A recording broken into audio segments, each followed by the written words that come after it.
I think it's very, very important to attend professional development opportunities with your board and your individual trustees. That is especially important for brand new trustees.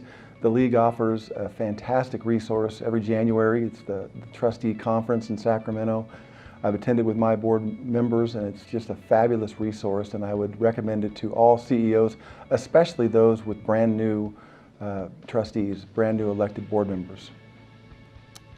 As a president of a multi-college college, it's important to have a very positive relationship with the Board of Trustees, but it's also important to include the chancellor within those relationships.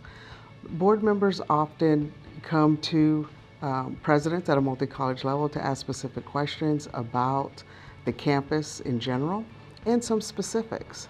And so I think it's important for a president at a multi-college to be very open and frank with the board members to provide them the information that they want, but also to include the chancellor in those conversations so that everyone stays on the same page and the same message is being brought forward. Well, the board needs to get to know the presidents because the action happens at the campus. So it's important that the board members know who you are, know what's important to you, and that they feel comfortable coming onto your campus and talking with people on your campus. I think the more that our board members have an opportunity to interact with the people at my campus, to me, it's better for me. I have positive relationships with people, but of course there are people who find that there are challenges at my institution as well, and I'm okay with that because that is part of what you do as a good CEO, is to be open to people who have complaints or strongly suggesting something, and not to overreact to it, but to take it in and to do what you can do with it as quickly as you can do it. So I think that the relationship of the college president with the Board of Trustees is an important one, because the other thing is the Board of Trustees has to be able to feel comfortable with you to ask you information and to trust that you'll provide the information and to provide it openly and transparently. Number one, take the lead of your chancellor. That's the most important. With the permission of your chancellor, I think it is important that the trustees know you, especially if you have specific districts and the trustees are not elected as large, and most, I think, districts do not have at-large trustees anymore, so that they get a chance to see what's going on at your college.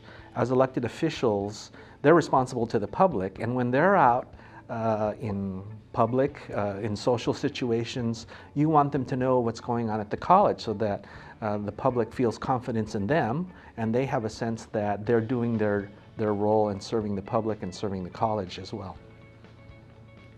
You know, I'm so fortunate to work in the San Diego Community College District, which is the second largest district in the state and one of the largest in the country. And so relationships are everything. You know, I'm fortunate to work under the leadership and alongside our great chancellor, Dr. Constance Carroll.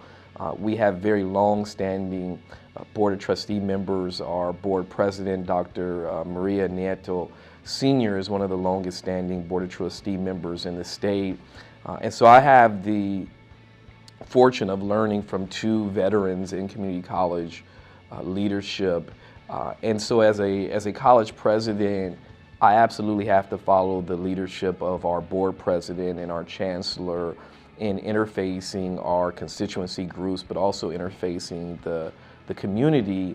And so I have the opportunity of being able to have lunch with most of our board members, where I get to know them, they get to know me, I get to better understand the things that are important to them, their service areas, so that I can then take that information back to my college and apprise them of the efforts that are underway on my campus that meet what their goals are as a board or as an individual who is seeking to better serve the community and increase college access and completion rates for their service areas and the college and the district as a whole.